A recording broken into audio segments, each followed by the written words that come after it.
Forks Herald won a Pulitzer Prize today for public service. In our business, the Pulitzer is a very big deal indeed. But in this case, it is simply an affirmation of what the people of Grand Forks already know. Their community is served by some really fine journalists who proved beyond any shadow of a doubt that they know what a newspaper is meant to be and do.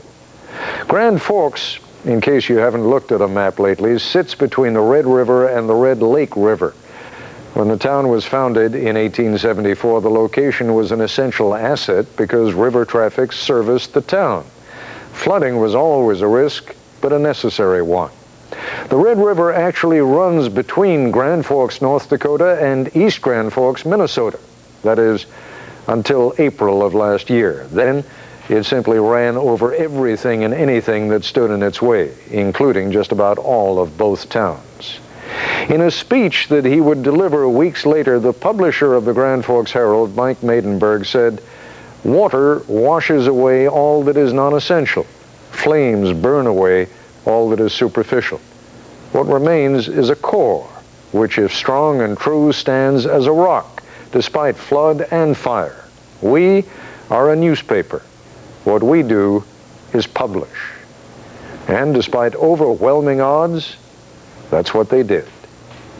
Actually, this area over here was jewelry. This was the cashier. These were the cashier's lines right here. It may not look like an ideal place for a newspaper staff unless you consider where the people of the Grand Forks Herald have worked before. Then you might understand why an abandoned department store could seem like a godsend. We needed to get out of this little school that we were operating in Manville, North Dakota, and had the opportunity to come here, and this to us was heaven. I mean, we had people crammed into K through 8 school, side by side in those, sort of adult fannies and little kids' chairs, and it was hot and very, very difficult. But our story starts earlier, in the winter of '97. If you check the Herald's records dating back to 1879, you'd see that the winter of '97 broke all records. So spring brought relief and fear, as the Red River, swollen by melting snow, rose and rose. I mean, we knew there was going to be a bad flood, and we were filling millions of sandbags. It was Churchillian. We're going to fight it on the front lines. We're going to beat it. We're going to hold the waters back because we've always done it before. The normal depth of the river is 15 feet. Never before had the Red River risen above 48 feet. Herald editor Mike Jacobs. The flood had behaved as forecast.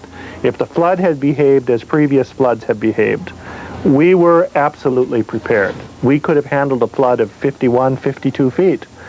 But we couldn't handle a flood of more than 54 feet. But it wasn't as if there was like a catastrophic dike break. It wasn't like a wall of water came rushing down the street. It was more just this inexorable rise, this power of nature that could not be stopped, no matter how many sandbags we laid and how high we raised the, we were frantically laying a secondary line of clay dikes. No matter how much we did there, the water kept coming up and up and up, until finally it was clear it couldn't be defeated. Everyone living in this neighborhood, you need to evacuate. You need to evacuate this area. And then the water swept into the city. They're going to lose the equipment if they're not careful. Around the dikes, through the storm sewer system, overland, and the city was engulfed. Yeah, it looks like you got to get out of there. It was a domestic war zone that we were in, and it was a very, very tense time. I did not accept the fact that my house would be flooded until I saw the water in the street. I mean, I actually saw the water coming over the dike in my neighborhood. I saw the water coming at my neighborhood from downtown. I saw water coming from both directions, and I thought, oh, there is going to be a flood. I mean, my house is going to be flooded. Herald reporter Liz Feder. As the evening unfolded, I called the Herald at about midnight to talk to Mike Jacobs, the editor, because he wanted us all reporting for work at 6 a.m. or 7 a.m. the next morning, and I was going to tell him, "You're crazy, Mike, we're not going to be able to use our building, there's going to be water all around it." He just picked up the phone and said, "Get down here." We were in deep denial. I was still hoping that miraculously, like Moses or somebody, that somehow the water would divide and go around us. Staff photographer Chuck Kimmerly. I mean, it's like something you've never seen when the water starts coming up the street. And it's not like you can see it move when it first hits the street. You look at the water, it'll be at a certain point. You'll turn your head, you'll look back, it'll be a foot closer to you. We printed until about 2:30 in the morning on Saturday, April 19th, 1997. And then we abandoned ship. The waters were coming down the alley. We cut the power. We had to leave. When I left the Herald building, I took only one thing with me. I had absolutely no notion that I wouldn't be coming back. In fact, I had really intended to be back the next day. Maidenberg would return to the Herald a few hours later, but what a difference a few hours would make. He couldn't get within 300 yards of the Herald. Once that happened, at the newspaper, once it happened at the, personally at my home at the same time later on that morning, then comes this peculiar thing, which is a sense of liberation. And then the psychology changes to, now I have to worry about the life that's ahead. I have to worry about getting the paper out tonight for tomorrow, worry about getting my home back in shape later on. But the sense of worry that you had pre-flood goes away. And sort of this feeling of hey, I don't have to worry about that anymore. Now all I have to worry about is getting a newspaper out. That's great. That's really what I want to do. There was no possibility that we wouldn't publish a paper. We would have Xeroxed it. We would have mimeographed it if we had to. It never occurred to us that we weren't going to publish. Because you have to do it. I mean, that's really what defines a newspaper and what defines a newspaper's relationship with its readers, that it publishes, that you aren't stopped by government, you aren't stopped by dictatorship, by censorship, and you're not stopped by a natural disaster. There was a need for a newspaper. There was a need for reliable information, and that's our business. And to not have stepped forward and done that work would have been, I mean, it's just, I can't imagine it. We put out a call on the radio on Saturday morning saying the Grand Forks Herald's going to publish. If you can hear this, if you can hear us, come to the Union of the University of North Dakota at 2 o'clock. And people were fleeing, they were leaving town. And I remember walking up those stairs and wondering, what am I going to see in this, at the Union here? Am I going to see just a big empty room or what? And there were 25 people there from the Grand Forks Herald. And then I said, we can do it. I know we can do it.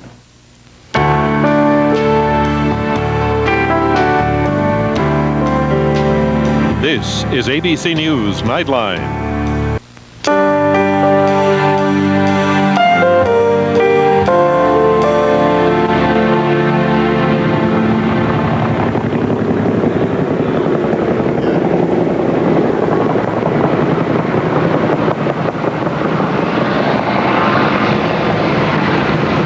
The Grand Forks Herald, like the city itself, was now under 4 feet of water.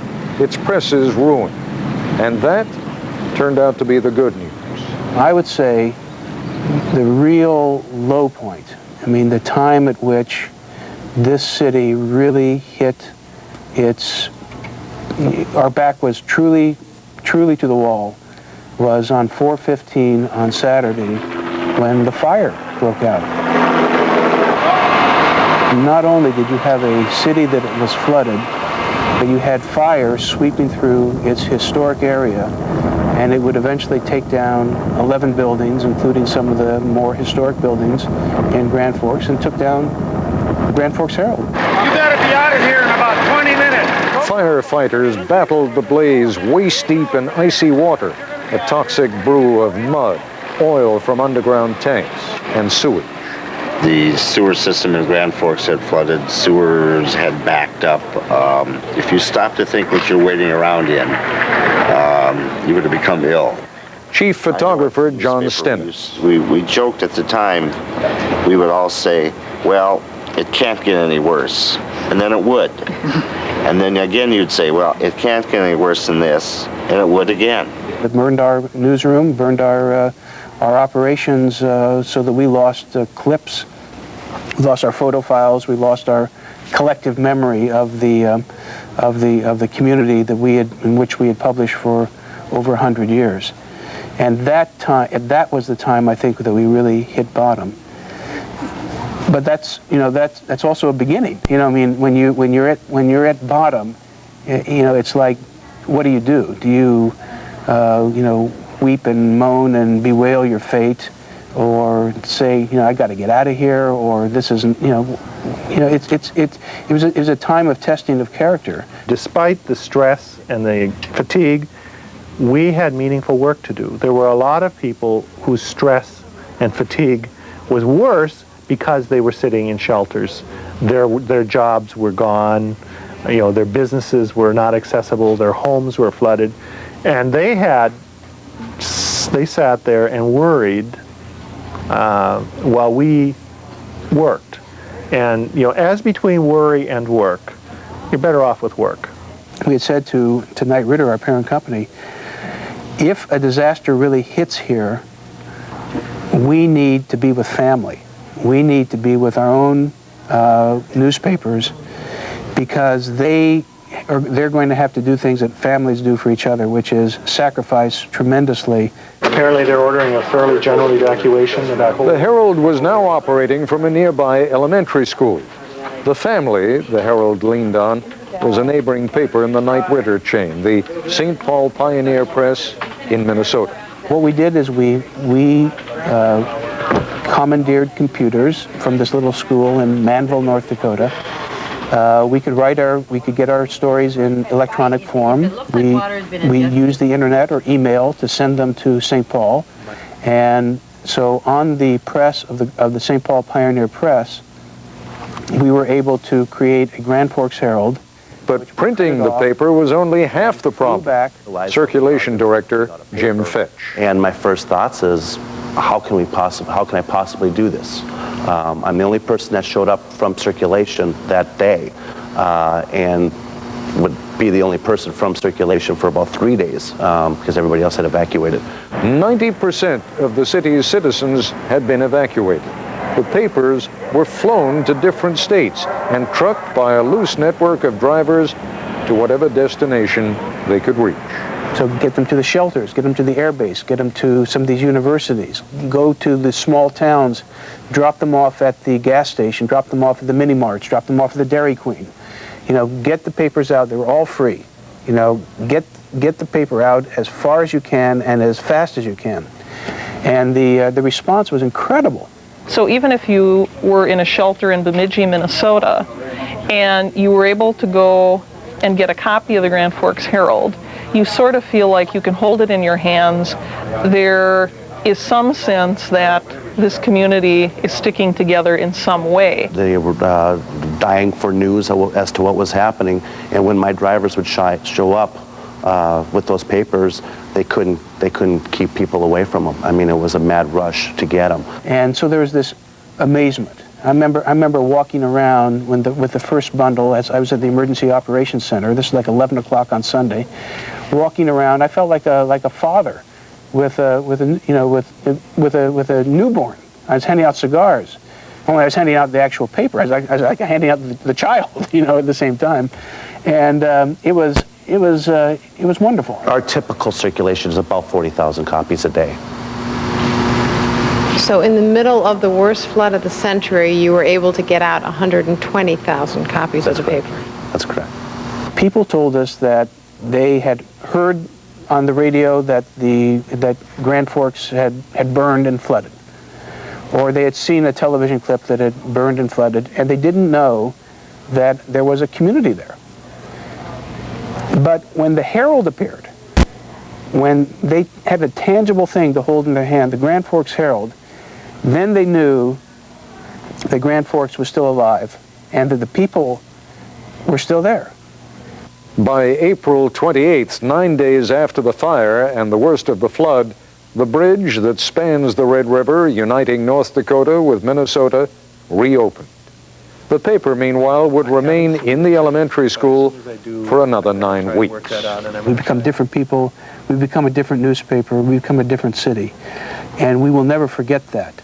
We'll never forget the fact that at one point in time, whatever it was, April 18th for some, 19th for me, maybe another time, we realized that our future was going to be different than our past, and that we were liberated from having to obey all the dictates of the past, or even say, this is the way we've always done things, and now we have to continue doing them that way. Well, everything could be challenged.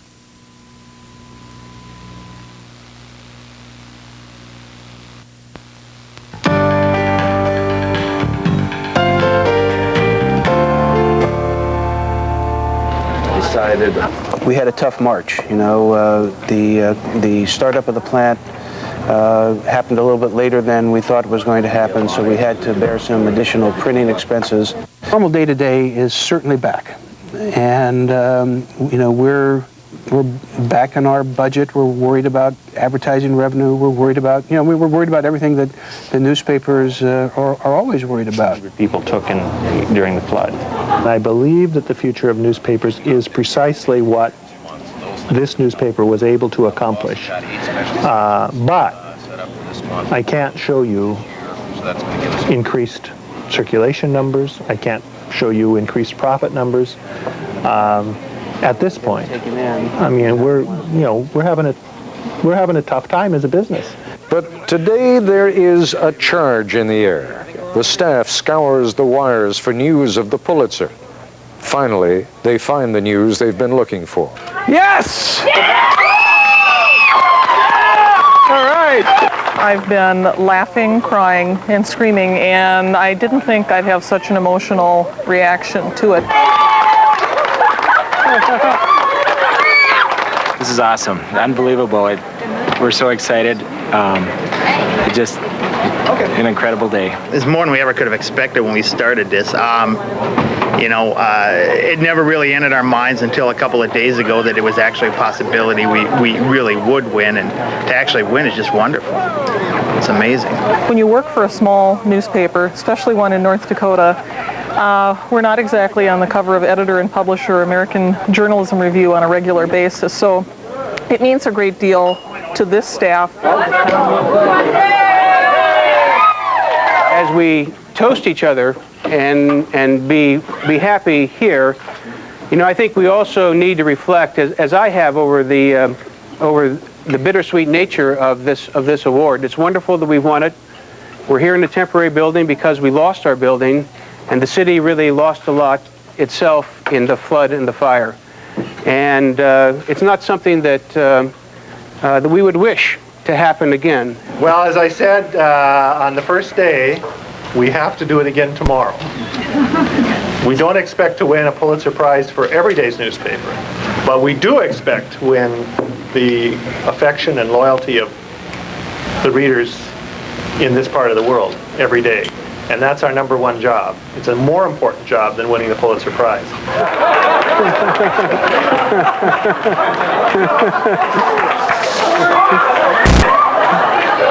But the celebration was short. They needed to publish tomorrow's edition. And you can guess what's on tomorrow's front page. Fabulous. What a great memory. And I'll be back in a moment. Tomorrow morning, Mike Jacobs, the editor of the Grand Forks Herald, will be a guest on Good Morning America. And that's our report for tonight. I'm Ted Koppel in Washington. For all of us here at ABC News, good night.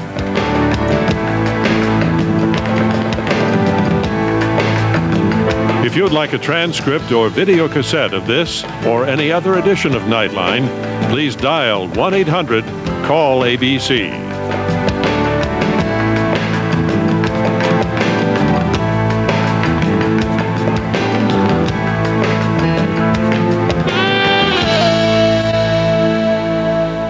Nightline has been a presentation of ABC News. More Americans get their news from ABC News than from any other source. ABC News, now always on. Mandatory evacuation. This is mandatory now. In your car, forget belongings. They mean nothing at this point. It was an April they'd never forget. And then all of a sudden I looked over and a manhole cover got blown up into the air. Woo! Beam me up, Scotty. Let me out of here. 3rd Street. The top, the roof of the building has been burned off. We never thought in our whole lives that we would ever be a part of something like this. When we come through this, if we can say we have lost no citizens, no people, we have won the battle. Tonight, after the flood, stories from Grand Forks. From ABC News, this is Nightline. Reporting from Washington, Ted Koppel. Back on the 8th of April, it was Alabama where a single massive tornado killed 33 people. Yesterday it was Tennessee, Kentucky, and Arkansas, where a total of 11 people were killed by twisters. All in all, since February, those sudden, violent storms have killed more than 100 across a range of 9 southern states. But tonight, we're going to focus our attention for the second time this week on one of nature's rampages that took place exactly 1 year ago. And there's a measure of logic to that. Not that the dead can ever be replaced, they can't. But the survivors who, in the immediate wake of a natural disaster, may feel that they will never come back, never recover, never overcome the terrible feeling of loss. Those of you who may be watching tonight in Manila, Arkansas, or Metcalfe County, Kentucky, or in Wayne County, Tennessee, we'd like you to see what can happen when members of a community reach out to help one another, as people did in Grand Forks, North Dakota, following the worst floods in anyone's memory. Nothing ever goes back to being the way it was before, and some parts of people's lives get bruised and damaged in ways that are never fully repaired. But allow yourselves a glimmer of hope by looking at what happened to a community after the flood. I'm a downtown guy in Grand Forks. I like to jokingly call an inner city guy. Last year at this time, Kim Holmes was tending to a different restaurant, a restaurant downtown. And I thought there's 2 things I was never going to do, and that was have a restaurant in the south end of town in a strip mall, and here I am, having the best business I've ever had. So, this goes to show you don't know anything. Last year at this time, Kim Holmes' life was about to change drastically. It was getting pretty tense. The Weather Service kept saying, it'll crest at 48, 49 feet. And then all of a sudden, Weather Service's guesstimations kept getting higher and higher. And the Red River in Grand Forks is now expected to crest at 53 feet. I kept thinking, my sandbag job worked. My sandbag job worked. Oh, what a fool. He decided to remain in his restaurant. And then all of a sudden I looked over and a manhole cover got blown up into the air. Woo! Beam me up, Scotty. Let me out of here. So I jumped in my car. My brother-in-law lives in the northwest part of town, and that's where my wife was. And so I says, well, enough of this macho crap. I'm getting out of here. You could stand up in your boat and your chest would hit that awning, and the water was coming down this street, sometimes at a rate of 10 feet per second, and the water was moving so fast to the north that it created whitewater rapids. Bo Bateman was a volunteer rescue worker during the flood. If you're in a situation where you can't do anything about your own house, mine was flooded like everybody else, you want to be doing something. So it's almost therapeutic to be working in the town. A lot of people would have given a lot to do what I was doing instead of just being able to stay with relatives and not lend a hand. I ran every stop sign in town for 12 days. Never dreamed I'd do that. So the water's really cold. And then, bear in mind, it's coming here through all those neighborhoods. There's propane tanks that are floating. A couple of boats escaped, and they were going down the river, and anything you can imagine. I tried to come back the next morning, and the National Guard caught me and says, "You can't go down there." I says, "Why not? I've got to check on my building and my restaurant. It's underwater, pal." I says, "What?"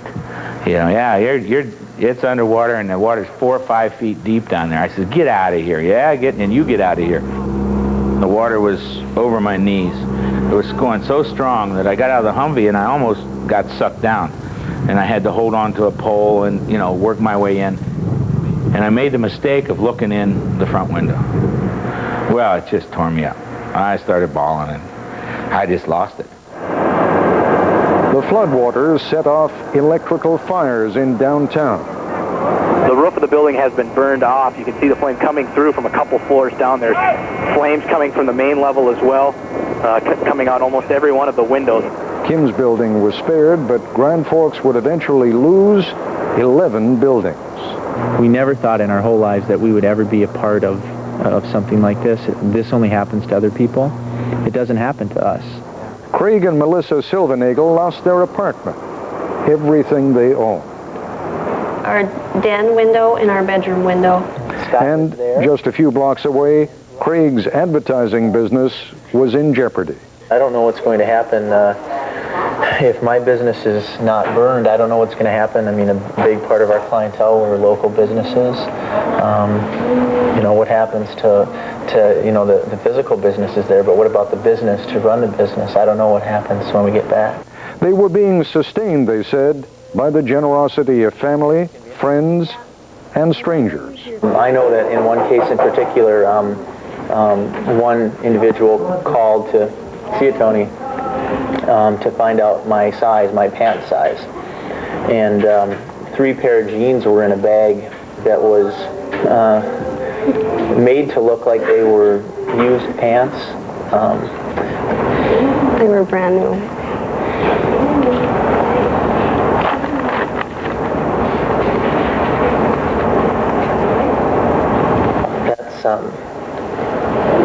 That's kind of people that have been taking care of us, so we're okay. And another potential loss, the home they had hoped to buy. I think if there's one thing right now that we can hope for is that we get to back to Grand Forks, we go to 1028 Belmont Road, we find that the basement's full of water and that the top floor is bone dry, and we clean that basement out and we move in and we start rebuilding. More on the Silvernagels and Kim Holmes a bit later in the broadcast. But first, when we come back, one farmer struggled to save his livelihood. Improve your home for less money at Menards.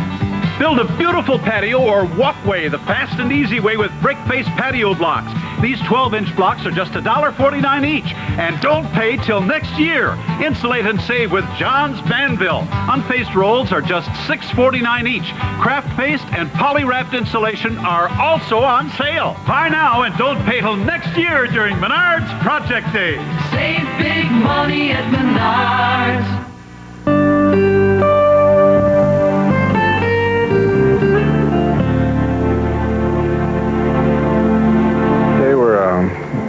In that, between those 2 trees right over there.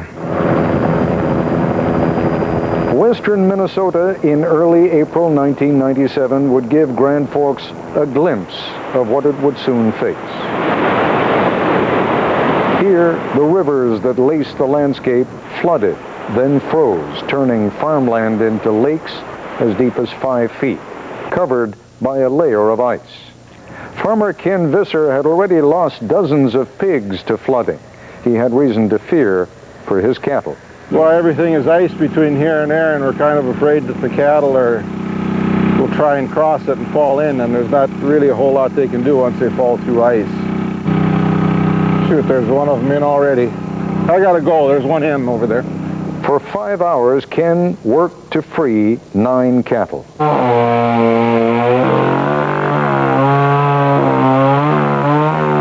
But 3 drowned. We don't dwell on these things. You really don't have time. It's something it's going to be etched in our memories for probably as long as we live. He needed a good crop in '97, he said.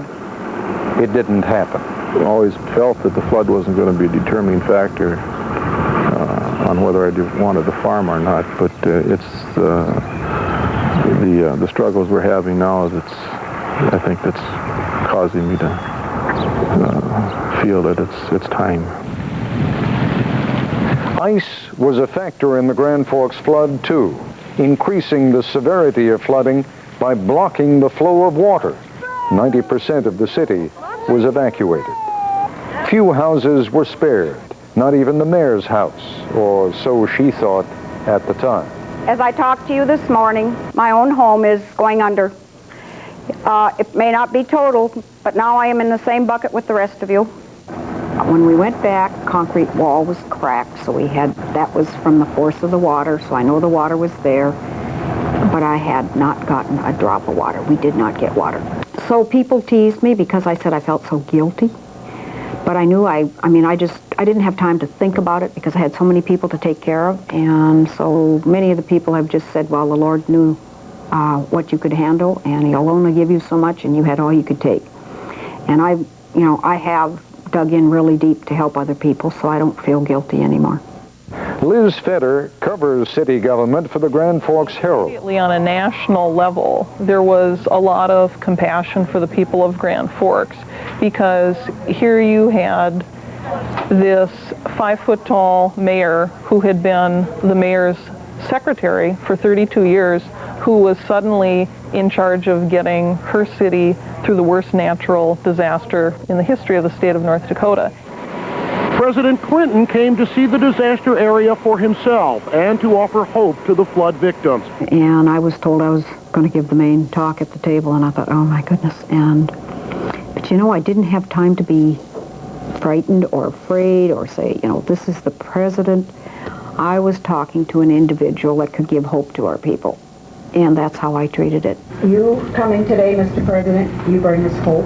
When I did give the talk that day, it wasn't very hard for me to give because I looked at the people in the audience and the hurt on our people's faces. They were all displaced and families were separated and nobody knew what was going to happen. That's when I said, buildings do not make a community. It's the people and the faith and spirit that are in those people that make a community. And I told someone the other day that when Pat was lobbying in Washington and meeting with all of these male politicians, and when she spoke with HUD Secretary Andrew Cuomo, she looked him in the eye and said, I have complete faith in you. I know you're going to do what's right for my community. And I think these men would have felt guilty if they hadn't helped her. I didn't cry during the flood. You were almost in a state of shock. And I had an opportunity on Sunday to go to St. Peter, Minnesota. And that's where St. Peter and Comfrey, Minnesota, where they suffered the tornadoes over the weekend. And when I saw their cities, then I cried because it's all over again in a different form. And it's, when I was going through it, you and our city, you are so intense on making sure your people are cared for that you don't think of anything else. And it's just been, like I said, emotionally, physically, financially draining to everyone. But the citizenry of the city just amazed me because they've hung in there. And they just said, we'll do it. And I slept for a couple of days and cursed a little bit and woe is me kind of stuff, but then now it's enough. Get it out of your system and go after it. And so we did. Restaurant owner Kim Holmes. Ooh, baby. Honey, you know what I like. One ice machine. That's what I like. Yeah, I guess it's special for today. My whole crew, God bless them. You're only as good as your staff. And so we mucked it out, and boy, they pissed and moaned about it. But they were there every day. Isn't that right, honey? Really gotta love me to do this stuff, huh? The federal government gave $172 million to Grand Forks to help the town rebuild. The Commerce Department awarded them another $3 million today.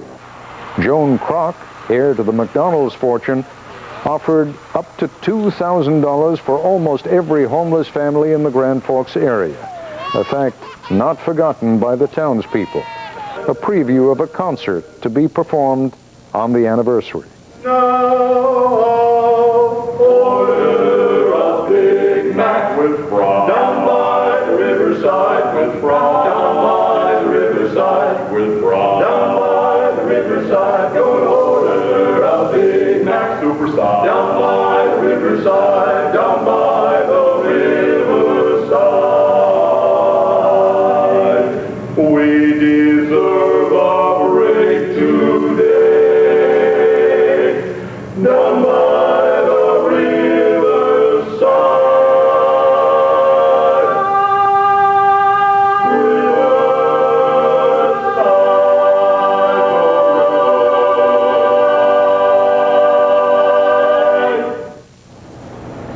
When we come back, a new home for Craig and Melissa Silvernagle and a new life.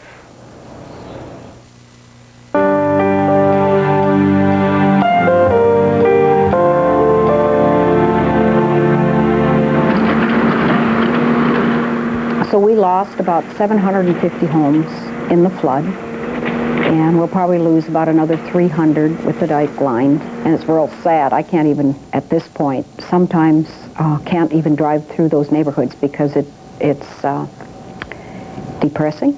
The Lincoln Drive neighborhood hit worst by the flood is Erie, a ghost town.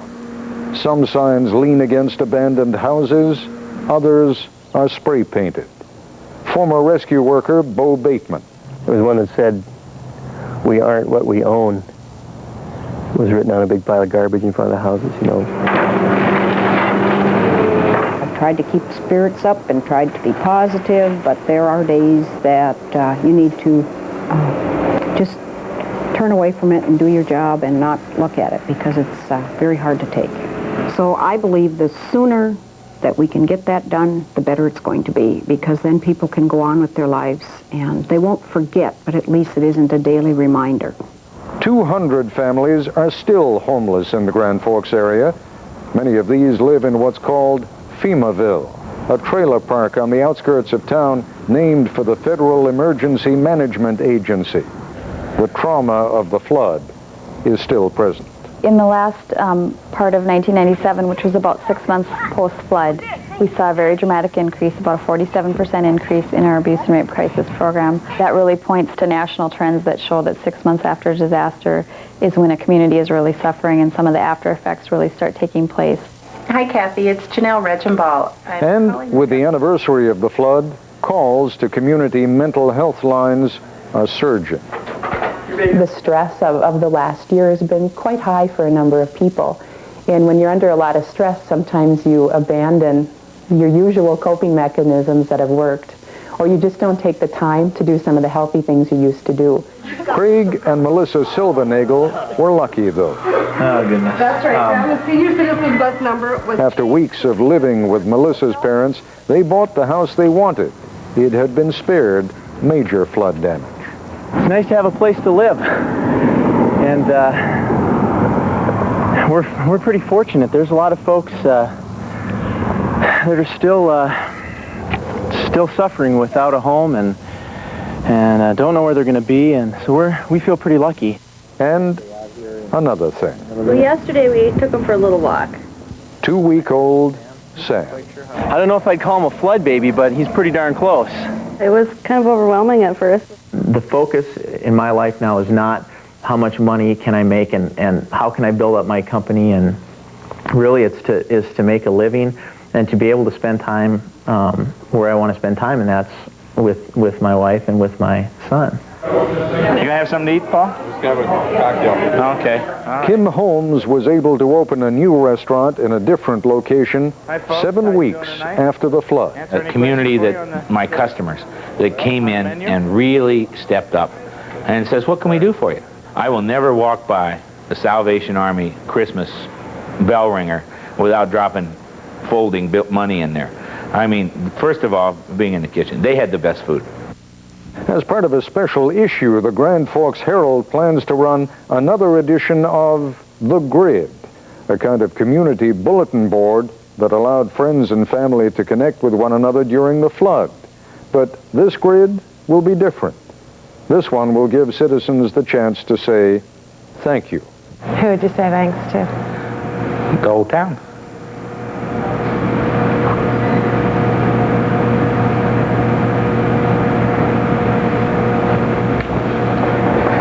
What can you say? I'd like to be North Dakota, don't you see? Where your friendly neighbors smile and say hello. There's not a person that I've come in contact with in this community, from guys pumping gas to checkers in the grocery store, that don't have a smile on their face, and you know, everybody. The mayor's still smiling, God bless her. And you know, our city council, nobody signed on for this gig, no one. And they're all there, and they're all working their tails off and doing the best they can. And this community, if you didn't believe in it before the flood, if you don't believe in it now, you don't belong here. I mean, these people are great, the best. That's it. I feel so welcome each time that I return, that my happy heart keeps laughing like a clown. I love those dear hearts and gentle people. And I'll be back in a moment.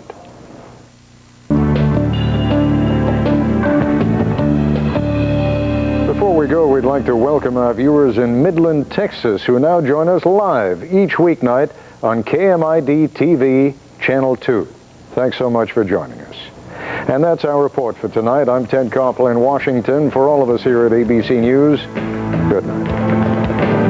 If you'd like a transcript or video cassette of this or any other edition of Nightline, please dial 1-800